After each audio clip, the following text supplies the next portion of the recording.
Hey everybody, let's do some Bible reading. Proverbs chapter 31. The words of King Lemuel, the prophecy that his mother taught him. What, my son, and what the son of my womb, and what the son of my vows? Give not thy strength unto women, nor thy ways to that which destroyeth kings. It is not for kings, O Lemuel, it is not for kings to drink wine, nor for princes strong drink, lest they drink and forget the law and pervert the judgment of any of the afflicted. Give strong drink unto him that is ready to perish, and wine unto those that be of heavy hearts. Let him drink and forget his poverty, and remember his misery no more. Open thy mouth for the dumb in the cause of all such as are appointed to destruction. Open thy mouth, judge righteously, and plead the cause of the poor and needy.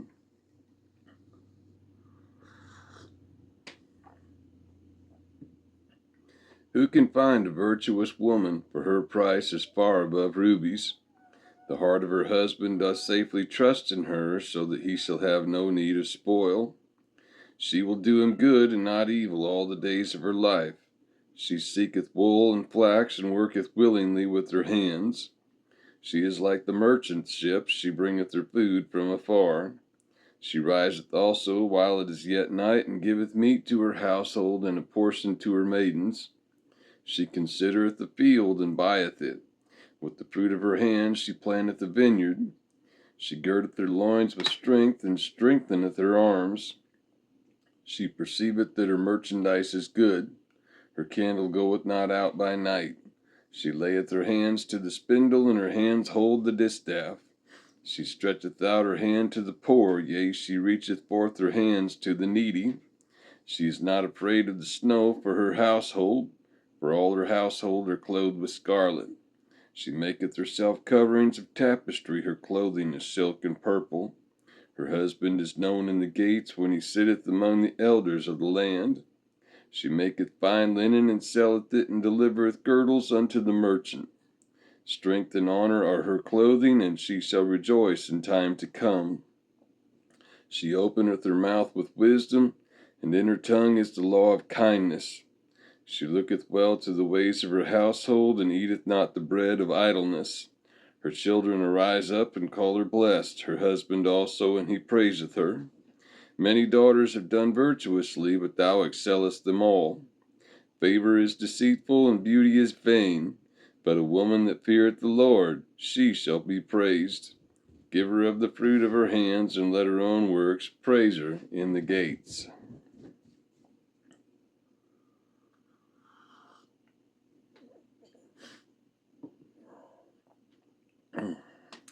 Ecclesiastes, or the Preacher, chapter 1.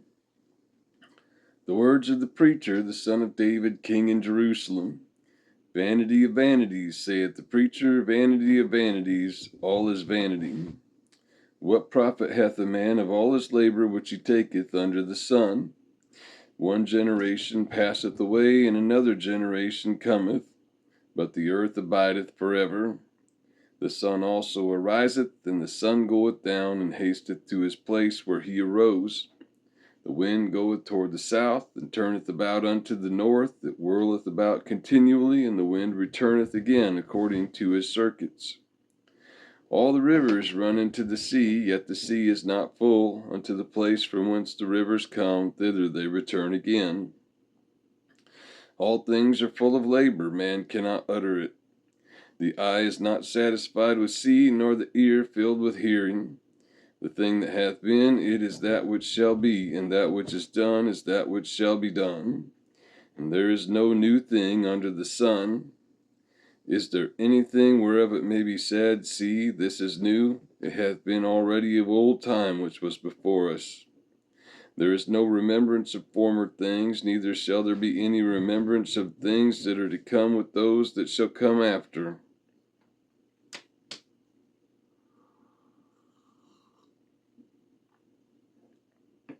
I, the preacher, was king over Israel and Jerusalem, and I gave my heart to seek and search out by wisdom concerning all things that are done under heaven.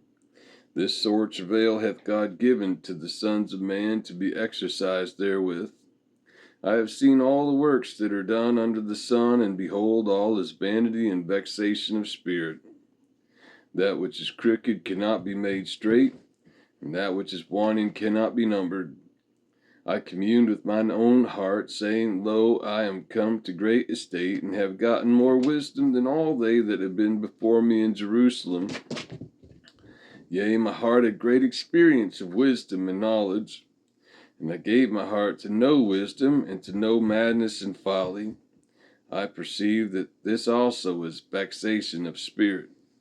For in much wisdom is much grief, and he that increaseth knowledge increaseth sorrow.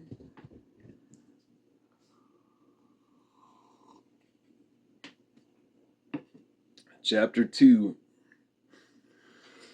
I said in mine heart, Go to now, I will prove thee with mirth, therefore enjoy pleasure. And behold, this also is vanity. I said of laughter, It is mad, and of mirth, what doeth it? I sought in mine heart to give myself unto wine, yet acquainting my heart with wisdom, and to lay hold on folly, till I might see what was that good for the sons of men which they should do under the heaven all the days of their life. I made me great works, I builded me houses, I planted me vineyards. I made me gardens and orchards, and I planted trees in them of all kinds of fruits. I made me pools of water to water therewith the wood that bringeth forth trees. I got me servants and maidens, and had servants born in my house. Also I had great possessions of great and small cattle above all that were in Jerusalem before me. I gathered me also silver and gold, and the peculiar treasure of kings and of the provinces.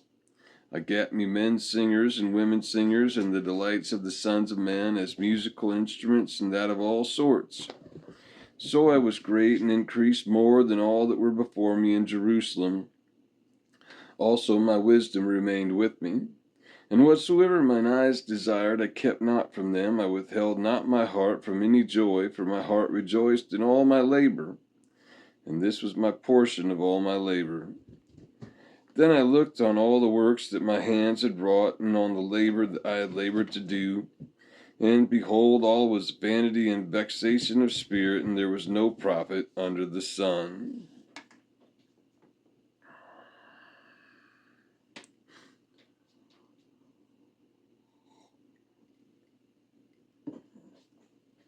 And I turned myself to behold wisdom and madness and folly. For what can the man do that cometh after the king, even that which hath been already done? Then I saw that wisdom excelleth folly, as far as light excelleth darkness. The wise man's eyes are in his head, but the fool walketh in darkness. And I myself perceived also that one event happeneth to them all. Then said I in my heart, As it happeneth to the fool, so it happeneth even to me, and why was I then more wise? Then I said in my heart that this also is vanity. For there is no remembrance of the wise more than of the fool forever, seeing that that which now is in the days to come shall all be forgotten.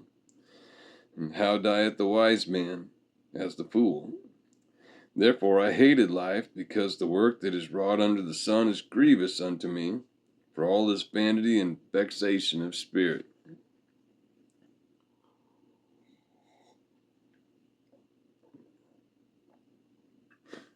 Yea, I hated all my labor which I had taken under the sun, because I should leave it unto the man that shall be after me. And who knoweth whether he shall be a wise man or a fool? Yet shall he have rule over all my labor, wherein I have labored, and wherein I have shewed myself wise under the sun. This is also vanity. Therefore I went about to cause my heart to despair of all the labor which I took under the sun. For there is a man whose labor is in wisdom, and in knowledge, and in equity, yet to a man that hath not labored therein shall he leave it for his portion. This also is vanity, and a great evil. For what hath man of all his labor, and of the vexation of his heart, wherein he hath labored under the sun? For all his days are sorrows, and his travail grief, yea, his heart taketh not rest in the night. This is also vanity.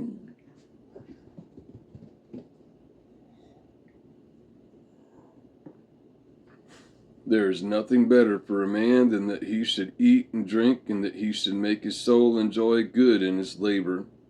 This also I saw, that it was from the hand of God. For who can eat, or who else can hasten hereunto more than I? For God giveth to a man that is good in his sight wisdom and knowledge and joy. But to the sinner he giveth travail to gather and to heap up, that he may give to him that is good before God. This also is vanity and vexation of spirit.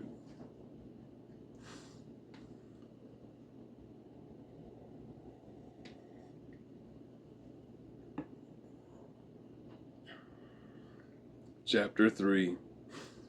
To everything there is a season and a time to every purpose under the heaven.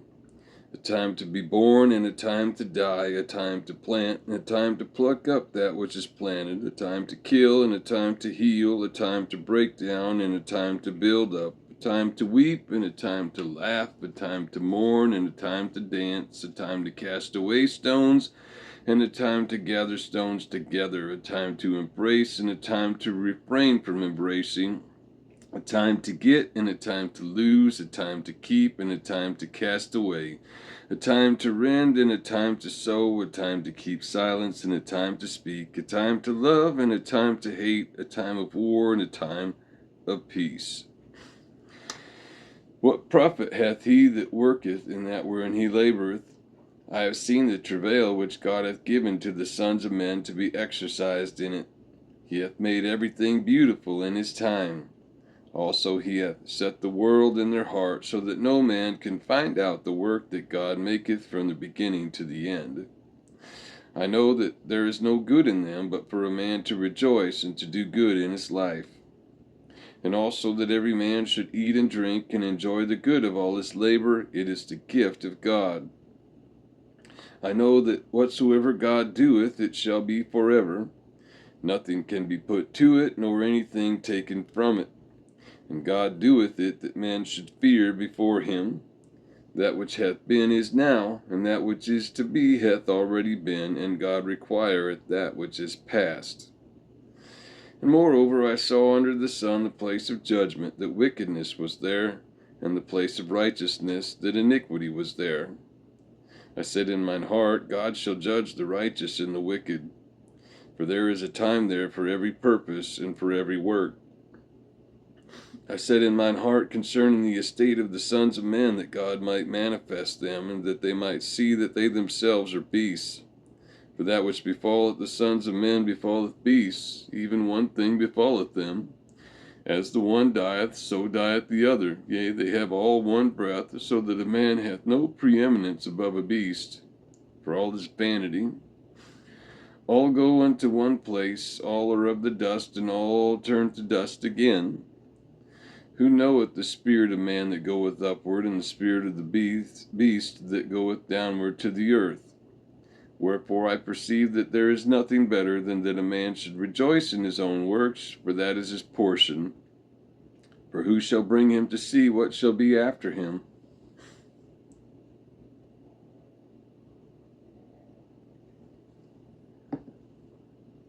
Chapter 4.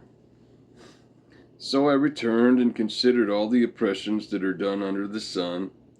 And behold, the tears of such as were oppressed, and they had no comforter, and on the side of their oppressors there was power, but they had no comforter. Wherefore I praise the dead which are already dead more than the living which are yet alive. Yea, better is he than both they which hath not yet been, who hath not seen the evil work that is under the sun.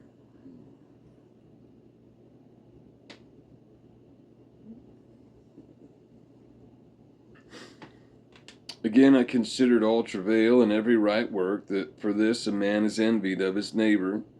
This is also vanity and vexation of spirit. The fool foldeth his hands together, and eateth his own flesh. Better is an hand full with quietness, than both the hands full with travail and vexation of spirit. Then I returned, and I saw vanity under the sun. There is one alone, and there is not a second. Yea, he hath neither child nor brother. Yet is there no end of all his labor, neither is his eye satisfied with riches, neither saith he, for whom do I labor, and bereave my soul of good? This is also vanity, yea, it is a sore travail. Two are better than one, because they have a good reward for their labor. For if they fall, the one will lift up his fellow.